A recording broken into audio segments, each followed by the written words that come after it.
তখন হলে থাকা অবস্থায় একটা প্রাণোচ্ছলতা থাকে, মনে হইতে পারে যে আমি অনেক সিনিয়র হয়ে গেছি, মনে হয় কথাবার্তা বলতেছি। তো আমার অনেক বন্ধু বান্ধব এখন হলে আছে।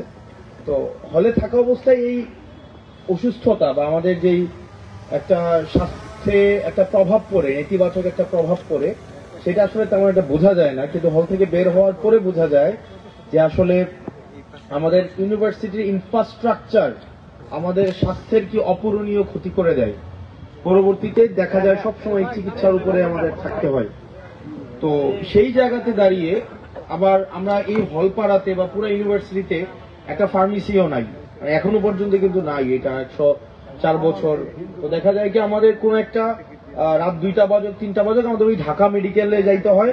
আর একটা আছে আমাদের এখানে এলিট ক্লাসের জন্য একটা ফার্মেসি, যেখানে এটা অবশ্যই রেস্ট্রিক্টেড, এটাতে শুধুমাত্র টিচাররা সেখানে যাইতে পারে বা আমরাও যাইতে পারি, কিন্তু তখন এখানে খুব মিন ফিল হয়। তো ওই জায়গাতে কিছু যদি করা যায়, ডাকসুর মনে হয় এখানে ম্যানিফেস্টোতে ছিল তারা ফার্মেসি করবে। তো এই পরিস্থিতিতে, এই বাস্তবতায় হামিম যেই পদক্ষেপটা নিয়েছে, ইনিশিয়েটিভটা নিয়েছে গত বছর থেকেই, 24 সাল থেকেই, সেটাকে আমরা অবশ্যই সাধুবাদ জানাই। কারণ স্বাস্থ্য সেবা বিশ্ববিদ্যালয়ে খুবই শিক্ষার্থীদের জন্য অপরিহার্য একটি বিষয়। সেই জায়গায় একটি সংযোজন আমি হামিমদের কাছে প্রত্যাশা করি, সেটা হচ্ছে মানসিক স্বাস্থ্য নিয়ে আমাদের বিশ্ববিদ্যালয়ে অনেক বেশি কাজ হওয়া উচিত। আমাদের দেখা যায় বিশ্ববিদ্যালয়ের শিক্ষার্থীরা এখানের আর্থিক অবকাঠামো, রেজাল্ট বিপর্যয়, ব্যক্তিগত সম্পর্কের অবনতি, নানাবিধ কারণে, রাজনৈতিক কারণ, বিভিন্ন কারণে মানসিক নানাবিধ জটিলতার মধ্য দিয়ে যেতে হয়। এবং বেশিরভাগ ক্ষেত্রে আমরা যেহেতু মিডল ক্লাস ফ্যামিলির স্টুডেন্টরা আমাদের ইউনিভার্সিটিতে অনেক বেশি, তো দেখা যায় বাসার একটা প্রেশার থাকে, সেই জায়গা থেকে যদি মানসিক স্বাস্থ্য নিয়ে আমাদের ইউনিভার্সিটিতে অনেক বেশি কাজ হওয়া উচিত।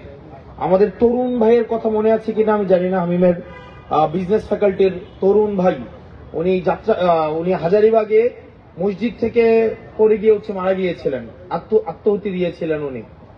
তো সেই জায়গায় মানসিক স্বাস্থ্য আমাদের এখন সবচেয়ে বেশি গুরুত্বপূর্ণ একটা জায়গা, যেখানে আসলে বিশ্ববিদ্যালয়ের শিক্ষার্থীদেরকে কেউ শুনতে চায় না।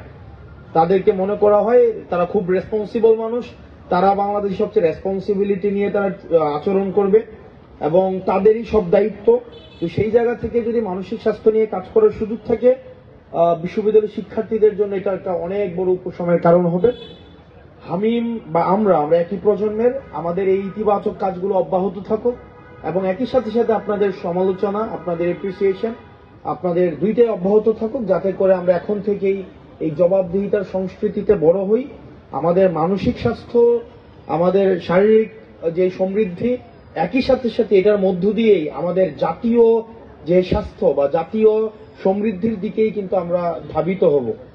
আপনারা এই ধরনের একটা আয়োজনের অংশ হয়েছেন এবং আমাকে এখানে ডাকা হয়েছে, আমি অনেক বেশি এখানে সম্মানিত বোধ করছি।